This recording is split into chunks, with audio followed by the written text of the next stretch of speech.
Bonsoir à tous, vous êtes sur Lancer Critique et aujourd'hui on va parler création de bande. Précédemment, je vous ai expliqué comment utiliser les maths pour avoir une meilleure idée de ce que peut faire une figurine sur le champ de bataille, quelle stratégie utiliser en fonction du type de scénario et comment répartir sa bande entre les différents groupes. Tout cela va nous servir pour monter sa bande. Je vais donc vous exposer la façon dont je procède pour faire mes listes. Déjà, il est important de comprendre le ou les rôles d'une figurine. Nous avons les unités sacrifiables. Comme leur nom l'indique, ce sont des unités que l'on va probablement sacrifier. Elles sont peu chères, on va principalement les utiliser pour une tâche précise, comme aller bloquer une figurine adverse, bloquer un chemin, empêcher un distance de tirer, voire éventuellement achever une figurine. Le principe de l'unité sacrifiable est qu'elle va avoir qu'un seul boulot pendant la partie et qu'elle mourra probablement en essayant de le faire.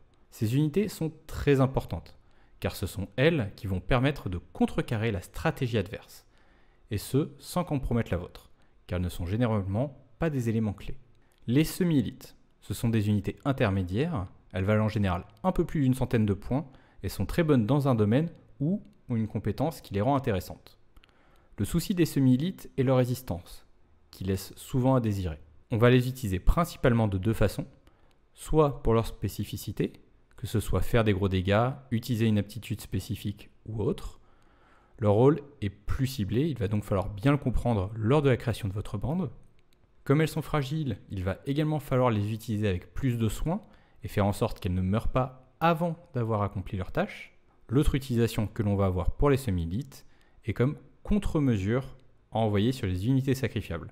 Une fois leur tâche accomplie, on peut s'en servir contre les unités sacrifiables adverses. Les élites.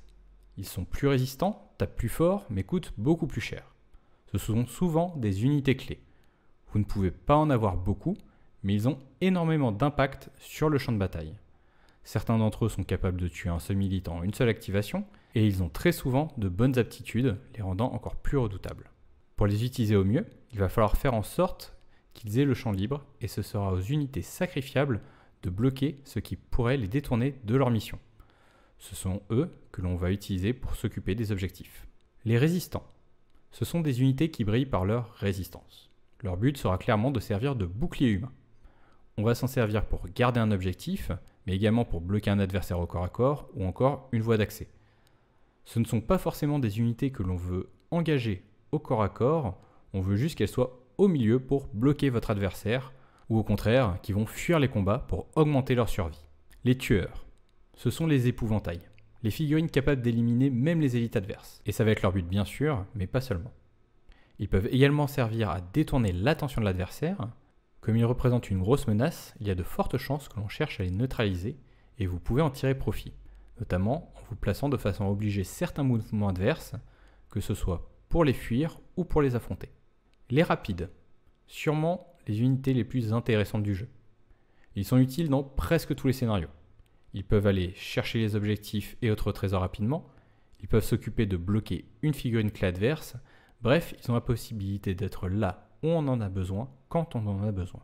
Finalement, nous avons les distances. À quelques exceptions près, leurs dégâts sont plutôt faibles, et il va donc falloir les placer judicieusement afin de pouvoir les faire tirer deux fois. Ils ont deux boulots principaux, achever les blessés en infligeant les 1 ou 2 points de dégâts qui manquent, et pour le contrôle du terrain, car votre adversaire va sûrement chercher à se positionner de façon à ne pas être dans leur ligne de tir, même si cela revient à se placer de façon désavantageuse. Mais qu'est-ce qu'il nous faut dans notre bande ? Il est difficile de généraliser avec plus de 30 bandes disponibles, disposant chacune de leurs forces et de leurs faiblesses. Mais voilà ma composition de base que j'adapte en fonction de ce qui est disponible. Je vous rappelle qu'une figurine peut très bien remplir plusieurs rôles à la fois. Déjà, je veux 3 élites ou résistants, un dans chaque groupe, pour pouvoir faire face au scénario d'assassinat et pour m'occuper des objectifs de manière générale. Ensuite, je veux 2 unités rapides placées dans des groupes différents, pour être sûr d'en avoir au moins un sur la table au deuxième tour et de pouvoir réagir au cas où mon adversaire ait l'avantage. Après, je regarde si j'ai une utilisation pour mes dés d'initiative. C'est une ressource précieuse et il ne faudrait pas la gâcher. Je vais donc me pencher principalement du côté des semi-élites pour voir si j'ai une bonne façon de les dépenser. Et finalement, je vais combler ma liste avec des unités sacrifiables. Voilà ma formule de base pour créer une bande. Ceci était le dernier épisode de la série de vidéos consacrée à comment je pense mes bandes. J'espère que cela vous aura été utile. N'hésitez pas à like et à vous abonner pour plus de contenu de ce genre sur cette chaîne. Tout de suite.